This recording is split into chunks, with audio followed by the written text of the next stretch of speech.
So I recently ended up talking to someone who doesn't really know me too well, but they do see me pretty often. And eventually the conversation went to the point of, well, I'm a little bit weird, so I'm not really too sure I'll find that many people who are so similar. And their response was something along the lines of, well, you don't seem so weird to me. I'm sure you'll be fine, and you'll find people who you can find similarities with. And that's when it really hit me, and I looked at it and I was like, wow, I actually kind of realized just how weird I am. So I decided I might as well go over everything that I can think of, which makes me considered weird, very weird. Not only that, actually, a lot of the stuff, for that matter, is just flat out controversial. And I'd say that's probably the bigger part, actually, or a little bit out of the norm. So you can compare yourself to me, maybe, and think and see how weird you compare, relatively speaking. Um, so I'll go over first some of the fundamental behaviors that I would consider that genuinely make me very weird in comparison. And I do these for health reasons, which I go over in a lot of details in my homepage. And then I'll go over some of the thoughts and ideas that I have on controversial topics. And all the details behind all of the science of why I think all of this, once again, I'm going to say this again, it's in my homepage. So if you're interested in all that stuff, you can go check that out. I wasn't born like this. I just became like this. I figured this stuff out along the way. I ended up implementing it and testing it to see if it was or wasn't true and whether or not it did or didn't seem to make me feel better. So let's start off with the basics. These are the bare minimums, by the way.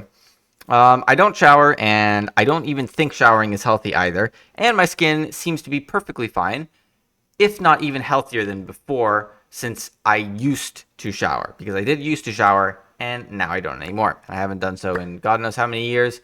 I know it's for sure over 4 years, but at this point, I just stopped counting. I don't brush my teeth, nor do I think brushing your teeth is healthy either.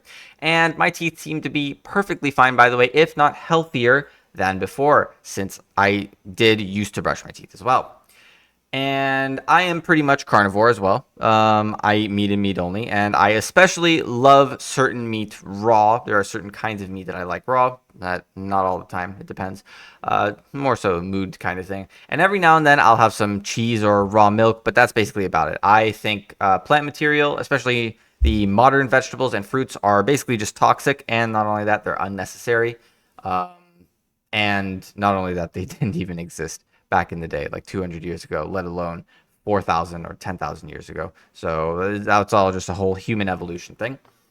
Um, and on top of that, it doing what I do right now has dramatically improved my health. I mean, to a radical level. So that's another thing.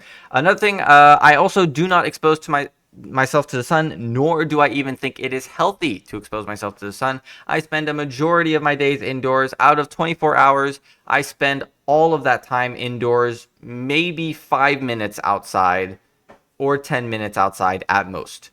And that's being pretty generous. That's on a random day too. I don't usually do that almost ever. But I will say for the most part, I basically spend at least 23 hours and 50 or so minutes indoors every day out of the 24-hour day. So yeah. And honestly, I feel way better without sun exposure, which is going to sound crazy to a lot of people. But yeah, really, I do. I feel actually a million times better in comparison. And I have tested a before and after sort of thing, by the way. I did used to go in the sun quite a bit more often. Another thing is I do not exercise. And not only that, I think exercise isn't even actually healthy. And a lot of people think exercise is healthy, and I don't think it is. And the reason is because I think it diverts the resources to the muscles, which for the most part, pretty much, most people don't use their muscles in modern society that often, unless they're like a construction worker. Nor do they need these muscles to be this functional in the first place, or this big as well. And I not only that, after I stopped exercising, I no longer got fatigue spikes, and I would usually get fatigue spikes whenever I would do exercising randomly just throughout the day. So yeah, I am very glad I don't exercise now, and that's one other thing I do. That's really weird. Another thing I do is I sleep on the floor, and I've been able to fall asleep way faster than usual doing so. And I feel like my quality of sleep has improved dramatically. And it does take some time getting used to at first, I'm not going to lie. But it does feel a lot better, my personal opinion. Not only that, I don't always sleep all 8 hours at once. Sometimes a lot of people, they usually sleep like their 8 hours all at once. There also, every now and then, there is an occasional exception. This one isn't as weird, but it's just something I might as well throw out there because I think it's sort of health related and it's kind of important. I don't always sleep all 8 hours at once. Sometimes I'll sleep like 6 hours and then I'll wake up for a little bit. And then during the middle of the day, I'll nap for like 2 hours or whatever, right? And I think doing that is actually healthy. It's not unhealthy to do that. So that's another thing. I do not drink tap water at all, and I will not. And not only that, if I do wear clothes, I avoid wearing any sort of synthetic fiber. I'm talking about polymer related stuff, basically microplastics, or I call them polymer. They are polymers, technically speaking. That's a scientific term for them. Anyways, also, I wear shoes that do not have soles on the bottom unless I'm wearing heelys. And I don't like soles on the bottom of shoes either. I think that they are bad for your feet. That's another thing. And I also think video games are healthy and are actually good for you. And at least a million times better, in my opinion, than exercise. And I play a hell of a lot of video games. And I think they are better than the alternative. And the reason I say they're better than the alternative of exercise is because I think there are two ways that you can, two main places for your body to, let's just say, get value out of the world. The first one is your muscles, which is actually what most animals have developed in evolution. If you look at the rhinoceros, if you look at the tiger, if you look at a lot of these animals, they have more developed muscles. Now, we don't have more developed muscles. We have more developed brains. And I think a lot of people going through this exercise regimen, they're basically just regressing, evolutionarily speaking. They're not even focusing on the part that made them strong and made them succeed evolutionarily, which is their brain. They're focusing on their muscles. So I find that a little comical in some sense. But yeah, so that's why I think it's better to train the brain rather than the muscles. And those are the two things, only two real things you can train, in my opinion.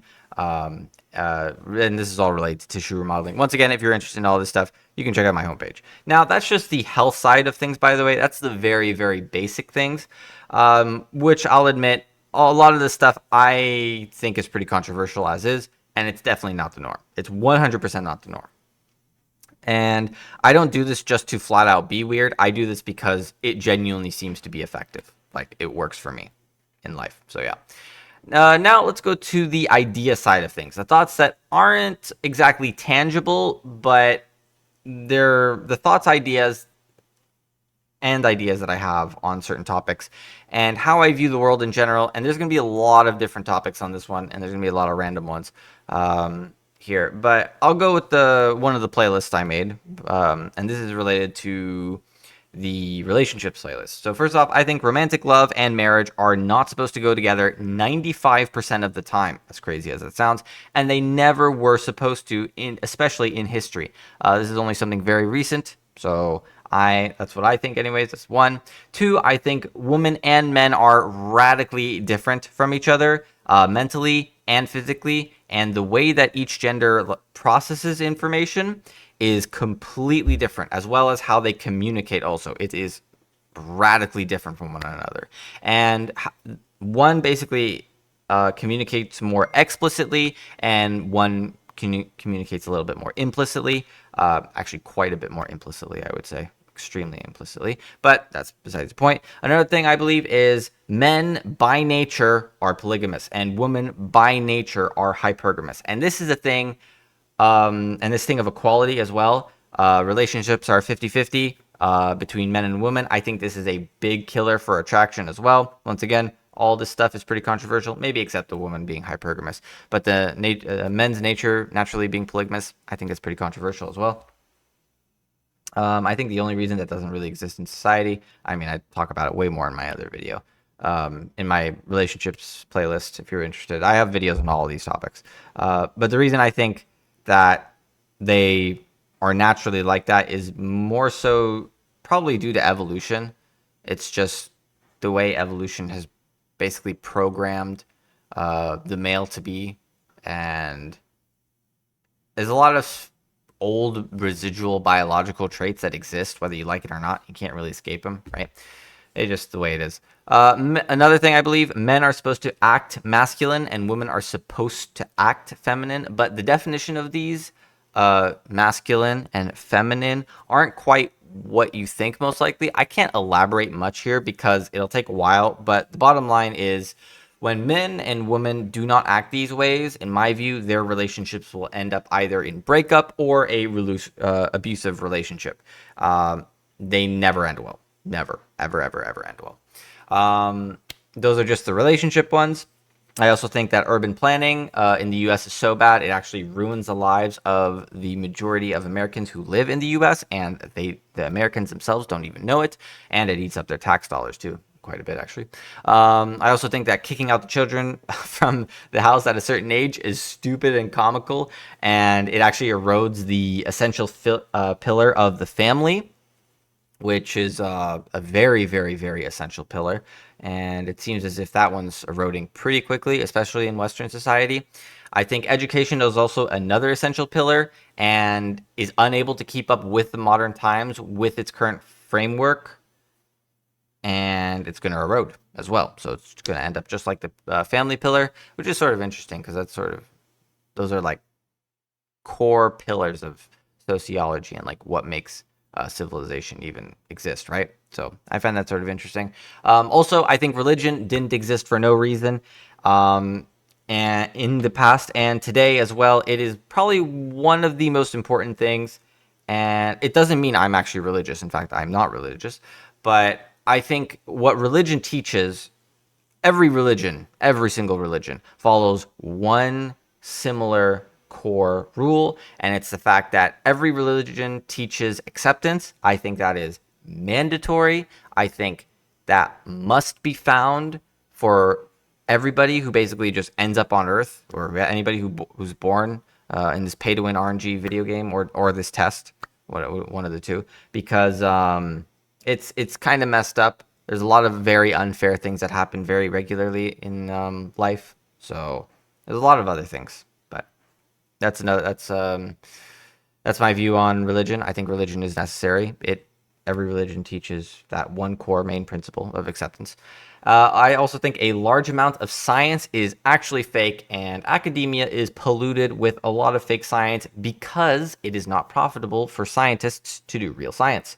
I also think that most people have little to no metacognition and are completely unaware of this as well, which is even worse, and are unable to be aware of the mistakes and the problems that they have in turn, which leads them to not change. And I think this is probably one of the biggest problems in society, and that society has to deal with, more so from the aspect of it wasted tax dollars actually quite a bit.